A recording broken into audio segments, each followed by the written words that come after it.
Hello everyone and welcome to Chetan Bharat Learning. Welcome to our series where we'll be preparing for CDS exams through our MCQs. Already you have been doing MCQs regarding polity and history. So अब मेरे साथ आप science के कुछ MCQs करेंगे. So in the daily session हम कुछ questions almost 10 questions cover करेंगे साइंस में और ये साइंस के टॉपिक्स आपके exam of point of view से बहुत इंपॉर्टेंट है. सो ये छोटा सा 10 questions will give you a glimpse how you have to prepare for your exam. So what topics are important? अगर आप और भी बुक से पढ़ रहे हैं and I'm sure आप कर रहे होंगे MCQs. So जितने भी MCQs आप करेंगे these MCQs will give you a glimpse how to prepare and which topics are important as far as your science is concerned. So in the upcoming daily sessions we'll cover questions और वो आपको science में ज़रूर help करेंगे. So let's begin and let's start with the first session जहाँ पर हम discuss करेंगे सेल को. Cell the basic unit of life, उससे रिलेटेड कुछ इंपॉर्टेंट क्वेश्चंस जो आपके एग्जाम्स में पूछे जा चुके हैं. And since cell is the basic unit तो इसके बारे में पता होना बहुत ज़रूरी है as far as our biology is concerned in sciences. So life sciences को समझने के लिए सेल को समझना ज़रूरी है और सेल से रिलेटेड कुछ क्वेश्चंस हम करने वाले हैं. तो let's get started and have a look at the very first question. So the first question here we have which one of the following cell organelles is known as suicide bags of a cell. So suicide bags क्या हैं? As the name suggests, suicide means killing oneself. तो ये bags ऐसे हैं cell के जो अपने आप को kill करते हैं. Either they are storing some toxic substances. So ये अपने आप को ख़त्म करते हैं.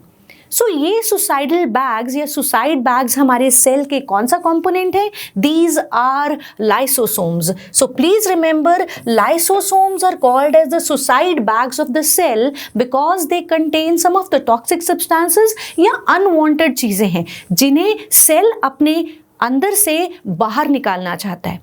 सो these lysosomes are called as suicide bags.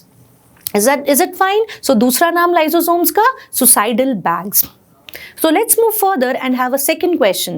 So which one of the following is not found in animal cells? So जहाँ हम cells की बात करते हैं we are well aware that our living kingdom consists of animals and plants और उसके अलावा हमारे पास बहुत सारे माइक्रोब्स भी हैं. बट बेसिकली जब हम एनिमल्स या प्लांट्स की बात करते हैं animals and plants have got a different physiology. उनकी फिजियोलॉजिकल फंक्शंस, उनकी वर्किंग बहुत डिफरेंट है. और ये डिफरेंस क्यों है? क्योंकि उनका लिविंग स्टाइल डिफरेंट है. Plants are subjected to different environmental conditions and animals cope with the same environmental conditions in a different manner. और ये सब इसलिए है क्योंकि the basic makeup of animal cells and plant cells is very different. So animal cells और plant cells में कुछ basic differences हैं और उसमें बहुत ही इंपॉर्टेंट डिफरेंस है the lack of cell wall in animal cells. तो याद रखेंगे आप एनिमल सेल्स के अंदर सेल वॉल नहीं है. एनिमल सेल्स के अंदर क्लोरोप्लास्ट नहीं है. क्लोरोप्लास्ट वो ऑर्गेनेली है जो कि फोटोसिंथेसिस में हेल्प करती है. और साथ ही साथ एनिमल सेल्स के अंदर लार्ज सेंट्रल वैक्यूल नहीं है. सो ये बेसिक डिफरेंस है between a plant cell and an animal cell. ठीक जी. तो प्लांट सेल्स में क्लोरोप्लास्ट है, सेल वॉल है outside the cell membrane and साथ ही साथ है central vacuole. So let's move back to our question. Which one of the following is not found in animal cells? Animal cells में इनमें से कौन सा नहीं है? So remember cell wall is absent in animal sales. Is that fine? A very simple question. So let's move on to the next question. The next question is which one of the following functions is not carried out by smooth endoplasmic reticulum? So smooth endoplasmic reticulum also called as SER. So basically आप याद रखेंगे smooth endoplasmic reticulum दो तरह का है. Rough endoplasmic reticulum that is RER and smooth endoplasmic reticulum. Now coming to RER is called so that means इसे rough endoplasmic reticulum इसीलिए कहा जाता है क्योंकि इसके सरफेस पे प्रेजेंट है राइबोसोम्स और राइबोसोम्स बनाते हैं प्रोटीन्स. ठीक जी. तो अब आती हूँ SER पे जो हमारा क्वेश्चन है. स्मूथ एंडोप्लाज्मिक रेटिकुलम क्योंकि स्मूथ इसलिए है क्योंकि इनके पास इनकी सरफेस पर राइबोसोम्स नहीं है. इसका मतलब ये प्रोटीन सिंथेसिस नहीं करेंगे. प्रोटीन सिंथेसिस का काम है राइबोसोम्स का. Is that fine? So यहाँ से मुझे आंसर मिल जाता है which one of the following functions is not performed by smooth endoplasmic reticulum. Smooth endoplasmic reticulum synthesis of protein नहीं करेगा. ये लिपिड्स की फॉर्मेशन में हेल्प करेगा, उनकी पैकेजिंग में हेल्प करेगा, स्टेरॉइड हार्मोन्स को बनाने में भी हेल्प करेगा. Is that fine? So we'll move on to the next question. Question number 4. Match list 1 and list 2 and select the correct answer using the code given below the list. So यहाँ पर list 1 में हमें कुछ cell organelles दी हुई हैं and list 2 में the functions are given. So we have to correctly match the cell organelles with their respective function. So let's have a look at the various organelles given. Mitochondria. So mitochondria is called as the powerhouse of the cell. So basically it is concerned with the formation of ATP.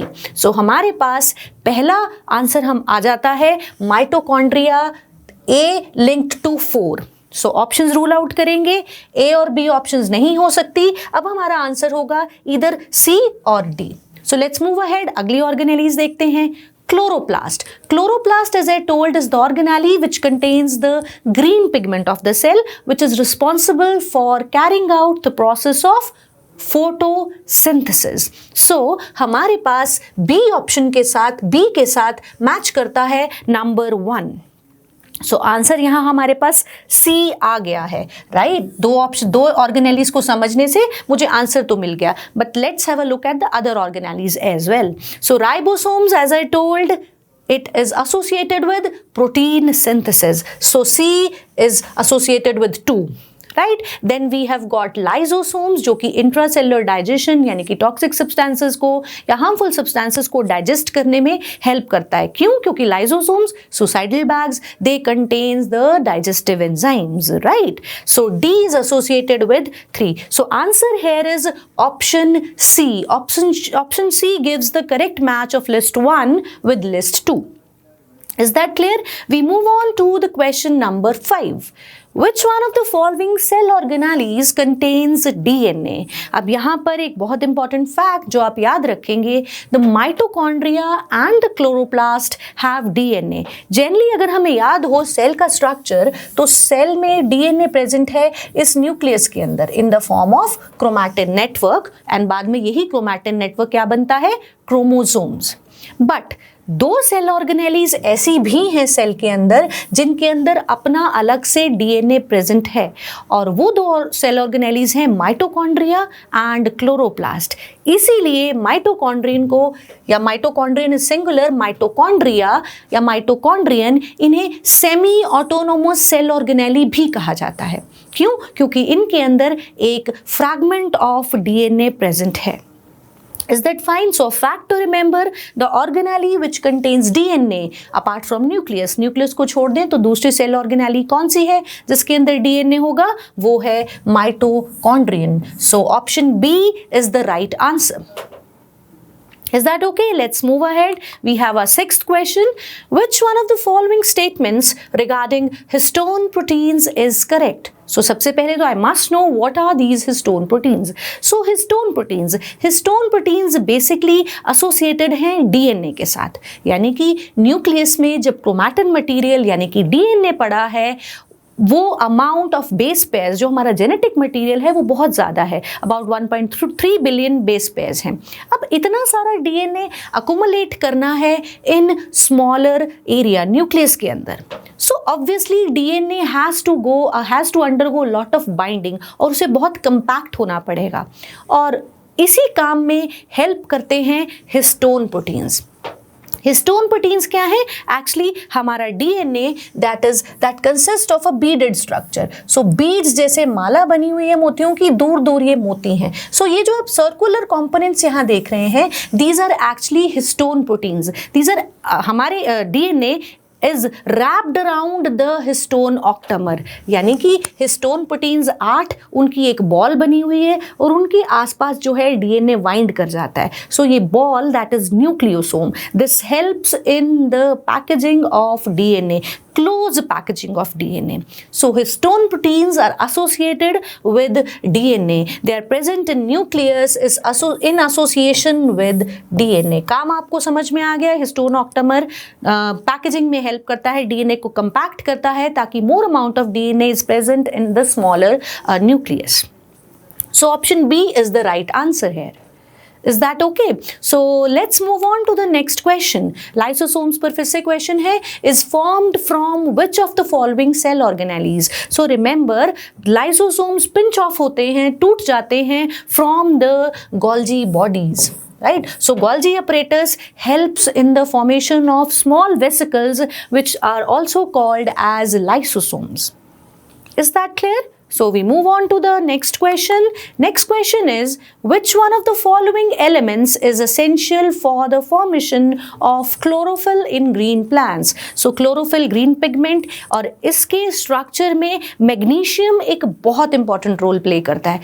So for the formation of chlorophyll in the plant, we require an element called named as magnesium. So magnesium is required for the formation of chlorophyll in green plants. So बहुत सारे macronutrients और बहुत सारे micronutrients हैं जब हम plant physiology पढ़ते हैं. सो उसमें इन सभी एलिमेंट्स का रोल है in the composition of the various organelles. Right? So let's move ahead. We are on the 9th question, that is, a protein is synthesized in the endoplasmic reticulum bound ribosome. यानी कि protein बना है RER के अंदर, RER के ribosome के अंदर. And it targets to the inner thylakoid space of chloroplast. अगर हमें क्लोरोप्लास्ट का स्ट्रक्चर याद हो तो क्लोरोप्लास्ट के स्ट्रक्चर में हमारे पास है डबल मेम्ब्रेन्ड स्ट्रक्चर. ठीक है जी, हमारे पास जो है थाइलाकॉइड्स पड़े हुए हैं. ठीक है, डबल मेम्ब्रेन स्ट्रक्चर है. लेट्स सी, देखिए डबल मेम्ब्रेन स्ट्रक्चर है और इसके अंदर हमारे पास थाइलाकॉइड स्ट्रक्चर जो है वो पड़े हुए हैं. सो अब ये डबल मेम्ब्रेन स्ट्रक्चर है. राइट? सो यहाँ पर राइबोसोम की एक मेम्ब्रेन, ठीक जी, और डबल मेम्ब्रेन जो है वो हो जाती है क्लोरोप्लास्ट की. अब क्वेश्चन क्या है, how many double layered membrane layers? So please get it right, double layered membrane layers. याद रखिए, हमारे जितनी भी बायो मेम्ब्रेन्स हैं, यानी कि जितनी भी सेल ऑर्गेनेलीज हैं, उनकी membranes they are double layered. वो फॉस्फोलिपिड बाइलेयर है, यानी कि डबल लेयर्ड स्ट्रक्चर है. बट ये उसके स्ट्रक्चर की बात हो रही है. इंटर्न मेम्ब्रेन बनी हुई है, सिंगल लेयर्ड है इन राइबोसोम्स एंड डबल लेयर्ड है इन द क्लोरोप्लास्ट. ठीक? So how many double layered membrane structures the layer it has to pass to reach its destination. इस प्रोटीन को राइबोसोम से निकलकर क्लोरोफिल के अंदर आना है, क्लोरोफिल में भी थाइलाकॉइड में पहुंचना है. तो कितनी डबल मेम्ब्रेन स्ट्रक्चर्स को पास किया? एक्चुअली ये 3 मेम्ब्रेन्स को पास किया. राइट? 1 हेयर एंड 2 हेयर, और तीनों की तीनों बायो मेम्ब्रेन्स है. तीनों का स्ट्रक्चर जो है वो फॉस्फोलिपिड बाइलेयर है. Right? So answer here is 3 double layered membrane layers हैं. डबल लेयर्ड स्ट्रक्चर है सभी बायो मेम्ब्रेन्स का, फॉस्फोलिपिड बाइलेयर होती है, और टोटल मेम्ब्रेन्स हैं 3. तो 3 डबल लेयर्ड मेम्ब्रेन्स से पास करना पड़ेगा इस प्रोटीन को to reach from ribosomes to the chlorophyll, thylakoid part of chlorophyll. Is that okay? Remember, bio membranes are double layered. Okay, bio membranes का स्ट्रक्चर जो है वो फॉस्फोलिपिड बाइलेयर होती है. Is that fine? So we move on to the last question of this session. The living content of a cell, जितना भी living content है cell का, उसे प्रोटोप्लाज्म कहते हैं. और ये protoplasm is composed of what? So remember, protoplasm और साइटोप्लाज्म बहुत सारे लोग साइंस में इन्हें इंटरचेंजेबली यूज कर लेते हैं. But please remember, protoplasm and cytoplasm are very much different. Cytoplasm सिर्फ वो लिक्विड फ्लूइड पार्ट है जो कि सेल मेम्ब्रेन और न्यूक्लियर मेम्ब्रेन के बीच का रीजन है. ठीक? But protoplasm it consist of cytoplasm, it consist of the nucleoplasm, यानी कि न्यूक्लियस के अंदर का जो मटेरियल है, थिक फ्लूइड है, न्यूक्लियोप्लाज्म को भी न्यूक्लियोप्लाज्म भी प्रोटोप्लाज्म का ही पार्ट है। एंड साइड बाय साइड जितनी सेल ऑर्गेनेलीज आप देखेंगे इस साइटोप्लाज्म का, they are also a part of protoplasm. So protoplasm includes all the living content of a cell. It includes the cytoplasm, nucleoplasm and other cell organelles. Whereas cytoplasm just includes the cell organelles, right? So please differentiate between protoplasm and cytoplasm. The entire living content of a cell is called as protoplasm. So I hope these questions gave you an insight into what you have to study in science. So I'll see you in the next session with another set of questions. Until then, keep studying. Thank you.